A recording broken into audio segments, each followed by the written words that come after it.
I'm on. All right, look. I got this Stan shootoff. You can't get them in Australia, but I got it from Lancaster, and it's quicker to get things from Lancaster in Pennsylvania than it is to get something from South Australia. So, but sometimes when you try to get something in the US, they say, oh, we can't send it out to you in Australia because of like a trade agreement.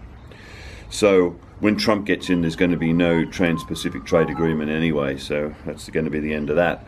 But this is an excellent release. This is the best one I've ever used, right? It's really heavy. It's the heavy one. It's not the light one. And the beauty of it is you take this pin out of the handle like this. See this pin? And I can put it in, I can lock it onto the D loop and put the pin in, and it cannot release, even if I set the trigger off. So it's good for doing what I'm about to do now, testing the bow. But I'd just like to go through a few things about the stand before we get on to what I'm doing, is moving my peep sight, because I don't think it's in the right position.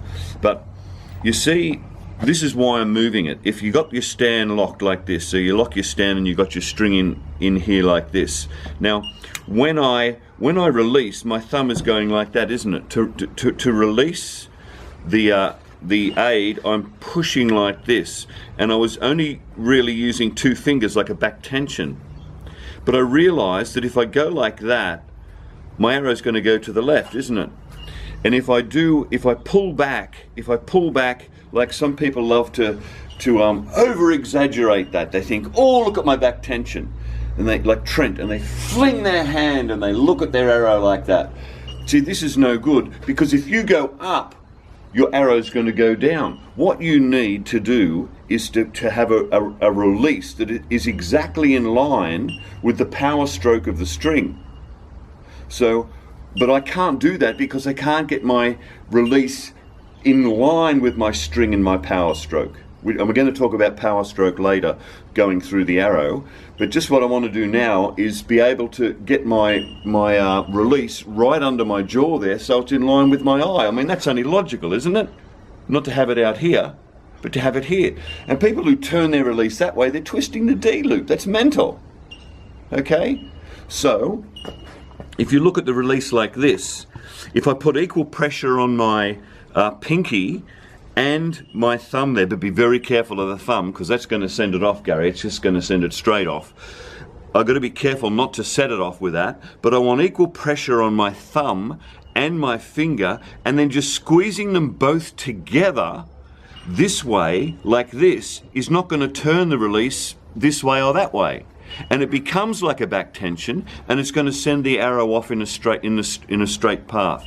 So to be able to do that, I've got to get the release more under my jawline here. When I do that, my peep is too low. So today we're moving my peep up just so I can change that angle, and I can get into this thing of where I'm activating the release using the little finger and the thumb. So I'm going through the power stroke of the arrow with the string like that. Okay. That's the whole gist, and of course this beautiful release has the locking pin, so we can do it with complete safety. A normal way, like that, I've got one finger, I've just got my index finger on my jaw. Do you see that? And are you filming? Yep. Okay, and you can see that my eye is dead in line with my peep sight. But what I want to be is under there, like that. Now I've got one finger on either side of my jaw, but now you can see that my peep sight is lower. Do you see that? I can. Yeah. So that's what we're going to move the peep sight up, so I can get this under here. And I think under there, I'm dead in line. I'm straight in line with everything. It's going to be perfect. Then we're going to go out there and shoot some arrows and see how good I am, how better I am. Because this may be a big jump. This is not a little step. This may a level up. This is a leveler. You're going to level up, all right? It's me again. Well, from 3 seconds ago. We've got a really experienced shooter here named Gary, who will not appear, refuses to appear on screen, but I'm giving you his name. What's your last name, Gary? Don't worry about his last name. Pierce. Pierce, like Pierce arrows. Okay, so Gary Pierce, what he's done, he doesn't like the the thumb trigger on the here. peg. So he's got this brilliant idea. It's like shooting a handgun. Can you see this here? You can. So we set it by pressing in here, and what he does, he puts his thumb on here like this. So he's got his thumb on there. My fingers are a bit big for this one, but you can see here, he puts his thumb on, and all he does now, you won't even see, it just goes off. Like that, watch again. So the thumb's on here for pulling back, so you pull back, and because your thumb's pressing into here, and all you have to do is just squeeze your hand and it goes off. How could there be any flinch there? Look at that, watch it again. Watch. I am impressed. It's probably even worth trying on mine later after we sort all this out. But you take the hammer off and you use it like that. That's fantastic. How innovative. Okay, so just add that it's an cartel insatiable. It's an old one, but as you can see, Gary's adapted it to using that idea, and it's just a fantastic idea. So if you've got one hanging around, you might want to try that. Take the thumb activator off and try it like that. It's a beauty. It's a good idea. It's great. Right, can I tell you before we start, if you're going to get a razor blade and put it anywhere near your strings, be very careful. All right.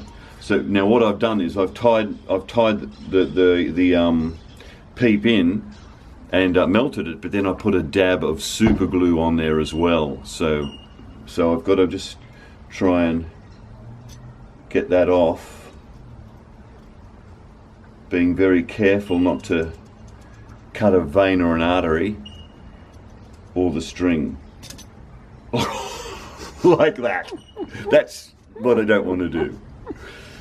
In fact, I'd probably rather cut a vein and artery than the string because I'm having that much trouble.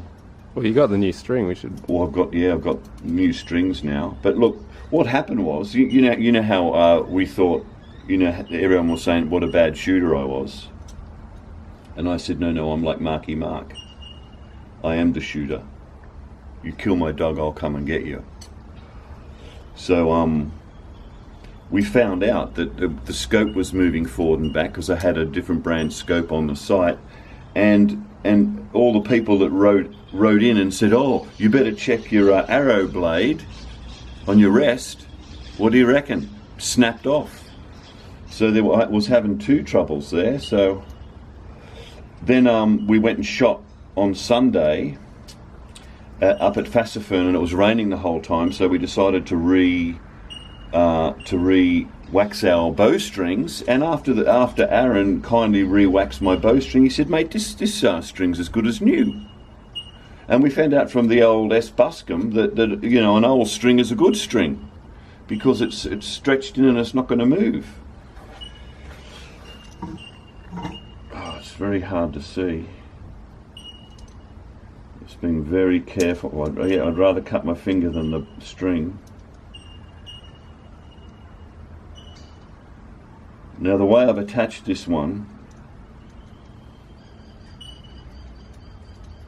you'll see that Levi Morgan and other people, they sort of start here and they do this one and then they wrap around up here, then they put it on, then they wrap around and up. I don't have that. I've got two separate pieces of, what do you call it? Serving. I've got two separate pieces of serving that will slide, and then I just serve in the peep sight in the middle. So we just got to get that off without cutting the thing. It's really hard to see. There's not much light in here and it's black. Another thing we could talk about is I've got a clarifier in here, and there's three clarifiers, and there's different peephole sizes. So apparently the size of your clarifier diameter, the smaller it is, the sharper you'll see your sight. You know how you can see something better when you go like that? It gets sharper. So it's recommended that you have a smaller diameter peephole, but also using a 1 can clear up your sight pin better. So I've ordered a 1 a couple of ones in different sizes just to see, because I'm having a lot of trouble seeing my pin, especially in the field. That's the worst part, in the field. Okay, so now I'm about to pull it back again and make sure that the peep is going to be in front of the scope. But remember this. This is another bit of wisdom from Gary Pearce, who doesn't want to be seen or named. But we'll get his address for you and put that down there, so you can find him at any time you want, and probably get his phone number as well. But what you do is, when you set your peep, you wouldn't have it at your indoor at 18 metre, and you wouldn't have it at your 90 metre setting. You go to 50. You go into the middle, so you, like your Goldilocks, you're neither hot nor cold. You're in the centre, okay? On your scope setting. Not too hard, yeah, on your scope setting. So I'm going to set that to 50, which I believe is about 65 from memory. So I'll just drop that down there, and then we'll go and test that peep height. I'm going to shut my eyes, draw back. Feels beautiful in there now. Open my eyes, and it's just a little bit high. A little bit high. Perfect. Deja vu. Okay, at 10 meters I was shooting 6s with the little XR arrows. Okay, but I moved back to 15, and it's sort of slowly going to the right, and it's because the peep, like the peep is facing you, the bow's facing that way, the peep is facing there. I tried to move the D-loop around, but it's just not coming around, and then it slowly turns like that after every shot, and I just get further and further away from, I got the right level, but it just moves further away. So I'm going to go back now and get the bow press out, and just put a turn in the string to just get that back to there, and I'll be back. Because when it's there, I think it's dead on, it's hot. I'll be back. Okay, so if you have ever heard of it, hang on Greg, around the outside. So if you've ever heard of your knock rotation affecting your left to right windage, let us know in the comments below. And another thing too, Greg is getting some new arrows soon, so make sure you let us know if you ever seen the peep sight affecting your left to right arrows, let us know in the comments below.